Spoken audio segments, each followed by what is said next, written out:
Sevilla, un oraș care m-a impresionat profund. O să vizităm inclusiv Alcazar de Sevilla, Setas de Sevilla, una din clădirile emblematice, La Girada sau supranumit și Girafa. Este turnul emblematic al catedralei din Sevilla, Barrio de Santa Cruz. Deja este superb. Totul este cu clădiri vechi, arhitectură din aia faină, andaluză. În Cordoba nu ne-a fost dat să intrăm. Bună dimineața! De fapt, astăzi nu zic bună dimineața, că este deja ora 12. Am ajuns în Sevilla, am plecat azi dimineață la 8:30 din Cordoba. Ne-am și cazat, probabil o să trag și câteva cadre cu camera. Am plătit 122 de euro, 2 nopți de cazare pentru 2 persoane, o cameră și cu baie privată externă, fără mic dejun de data asta. Dacă sărim peste Barcelona, cea mai scumpă cazare de asta de aici din Sevilla.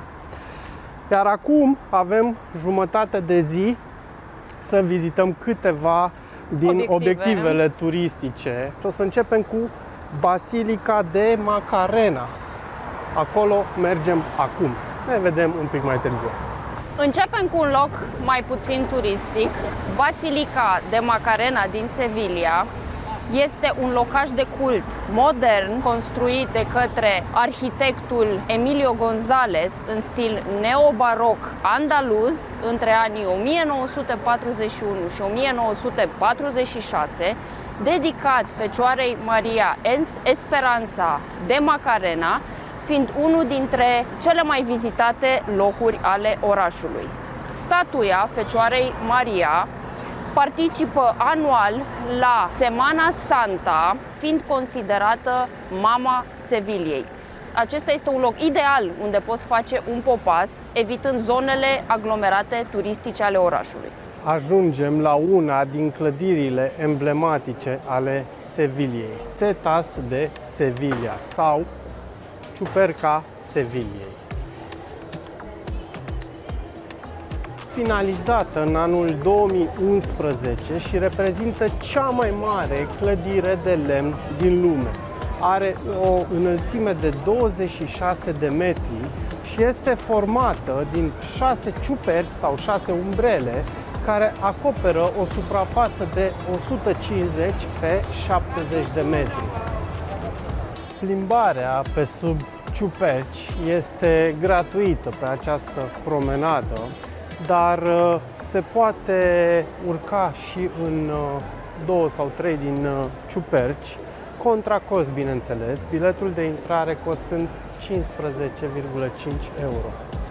Următoarea oprire, Muzeul de Artă din Sevilla, adună la un loc opere de artă și nu numai, inclusiv arme, mobilă, ceramică, începând cu Evul Mediu și până în secolul 20.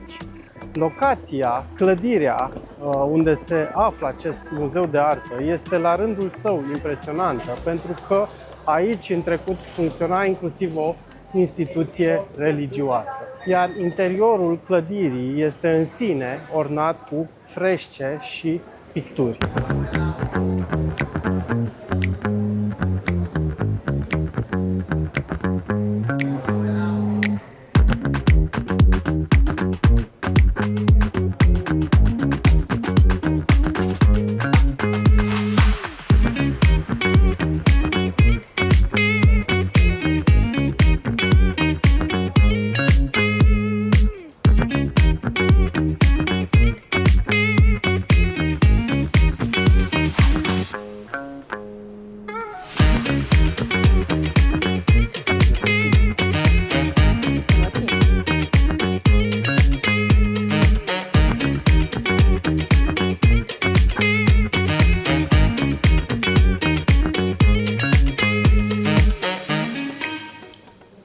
Iar acum ne îndreptăm spre ultima oprire de astăzi, și anume arena de lupte cu tauri de aici din Sevilla. Nu o să o vizităm în interior, pentru că am ales să o vizităm pe cea din Ronda, știind că este una mai istorică și mai veche, dar și așa, și pe exterior este impresionant să o vizităm pe asta din Sevilla, mai ales pentru că știu că este una dintre cele mai mari din Spania. Cu Plaza del Torres finalizăm, să zicem, prima zi de aici. A fost o zi mai rezervată un pic, a fost o zi în care am vizitat lucrurile, să zic, mai puțin interesante din Sevilla. Dar mâine pornim dis de dimineață și luăm cele mai importante atracții turistice la picior. O să vizităm inclusiv Alcazar de Sevilla. Până atunci, numai bine! Bună dimineața! Momentan e ora 9:30, mergem să luăm autobuzul către centrul orașului.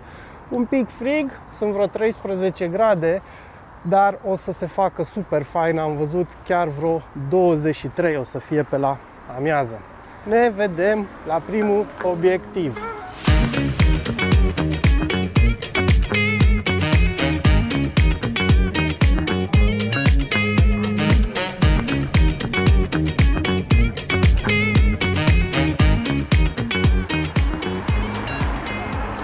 Și tocmai am coborât în centrul Seviliei. O să începem explorarea noastră cu o plimbare prin cartierul istoric Santa Cruz și, bineînțeles, prin a vizita Catedrala Seviliei. Barrio de Santa Cruz, după cum ziceam, unul dintre cele mai vestite cartiere ale Seviliei și deja este superb. Totul este cu clădiri vechi, arhitectură din aia faină, andaluză, culorile alea alb cu crem și cu pomișori înfloriți, arată de vis. Catedrala din Sevilla mai este denumită și Sfânta Maria din Sevilla și este o catedrală romano-catolică construită în secolul 15 și 16. Ea este una dintre cele mai mari și cele mai impunătoare catedrale gotice din lume.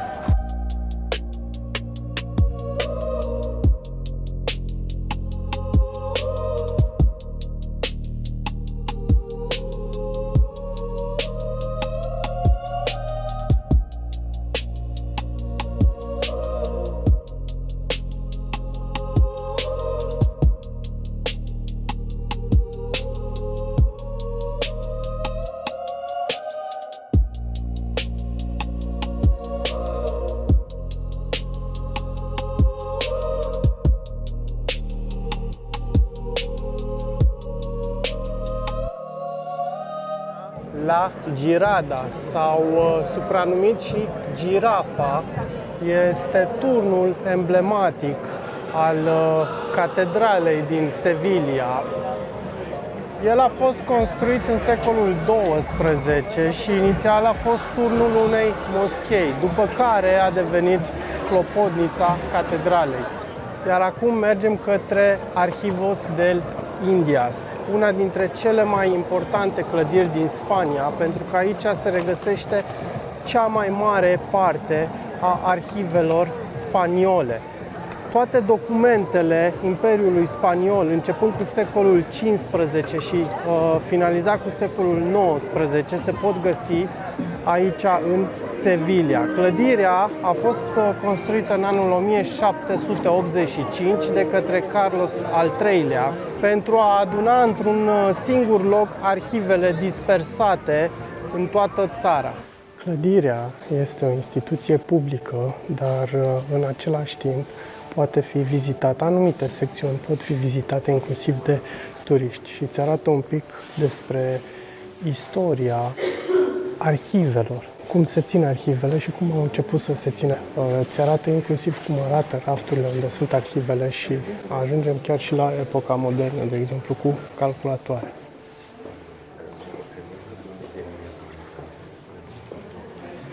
Acum pe listă Alcazar de Sevilla. Alcazarul din Sevilla este unul dintre cele mai vechi palate regale din Europa care încă se află în funcțiune. Acestea se află în patrimoniul UNESCO, alături de Catedrala și Arhiva Indiilor.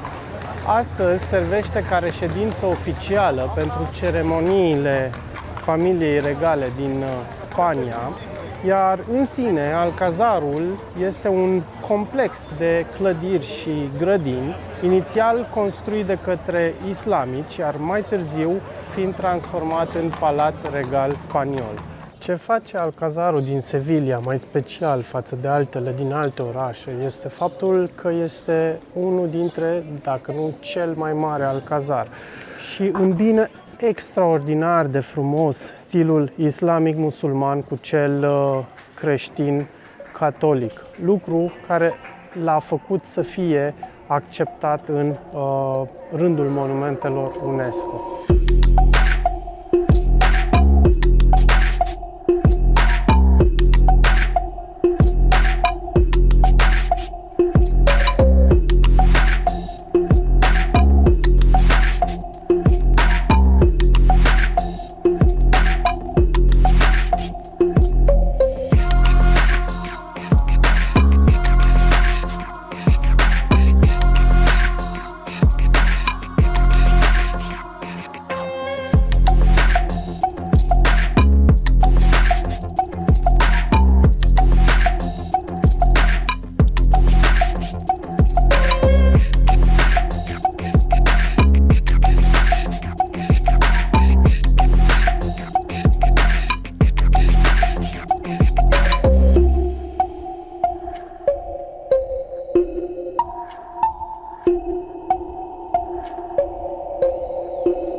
Și chiar când crezi că ai terminat cu palatul, pe o ușă mică se deschide o imensitate de, putem să-i zicem, grădină botanică. Nu e grădină botanică, dar o imensitate de grădină plină de plante, flori și chiar și animale.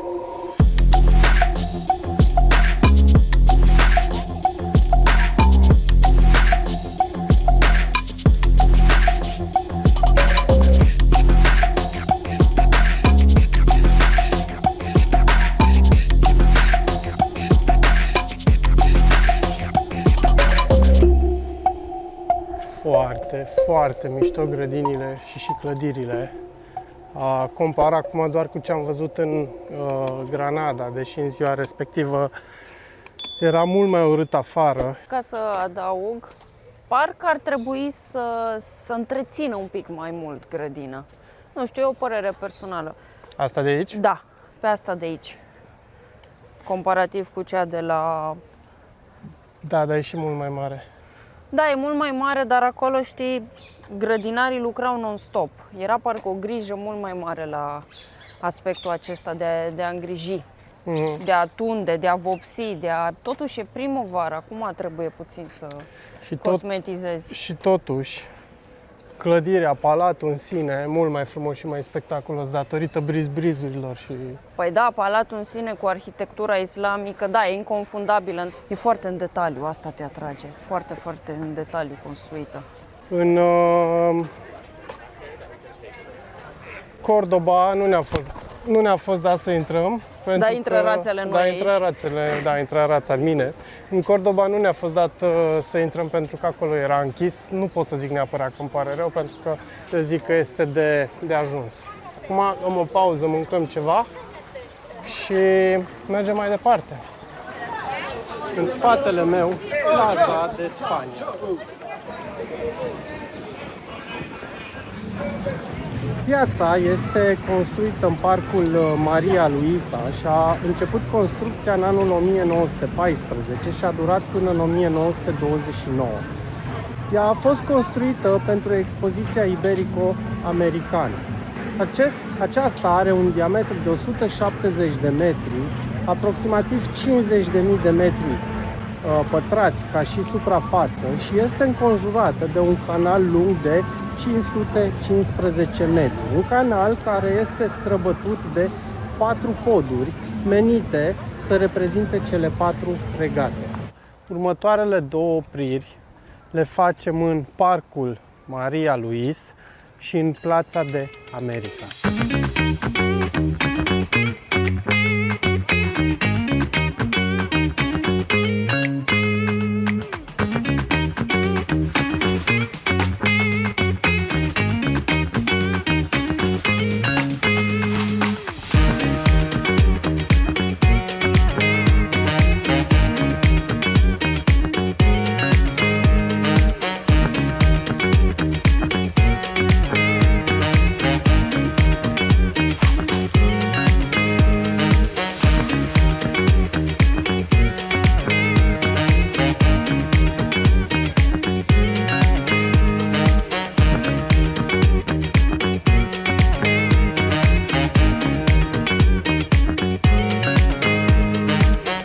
Piața de America punem punct vizitei noastre în Sevilla, un oraș care pe mine m-a impresionat profund, a urcat brusc pe primul loc în topul orașelor de aici din Spania, a luat chiar și Barcelona. Nu știu care e mai mare, probabil Barcelona ca oraș este mai mare, dar mi-a plăcut mai mult în Sevilla. Este un oraș, nu știu, mult mai aerisit, mai deschis cumva, a fost mult mai aproape de sufletul, de inima mea, ca să zic așa. Ce părere ne zici, câteva cuvinte? Cumva e un oraș mai cald. Oamenii de aici au o dragoste pentru orașul lor și asta se simte și mai departe. Străzile sunt mai mari și dacă sunt turiști, nu simți așa aglomerația. Arhitectura impresionantă și aici. Într-adevăr, cred că mi-a plăcut și mie mai mult Sevilla, totuși, decât Barcelona până acum. Iar restul, Cordoba, Granada, bine, sunt mai mici. Cordoba, Granada, da, mai mici, cu frumusețile lor tipice, foarte faine și ele. Dar acum că e vorba de Sevilla, da, cred că e pe primul loc. Deci până acum, dacă ar fi să alegi unul, ai alege Sevilla. Aș alege Sevilla, aș pune și Sagrada aici, atunci ar fi perfect. Și catedrala lor e foarte frumoasă și impresionantă. Santa Maria, da. E cu 500 de ani mai veche. Adică, nu, totuși, e o mică mare diferență. Da, nu știu, mai departe, să zicem așa, în mare va mai fi Ronda, dar Ronda oricum e o localitate mică, și Malaga, să zicem, un alt oraș mare pe care o să-l mai vizităm. Dacă va reuși sau nu să detroneze Sevilla, rămâne de văzut. Până atunci, ca de obicei, numai bine.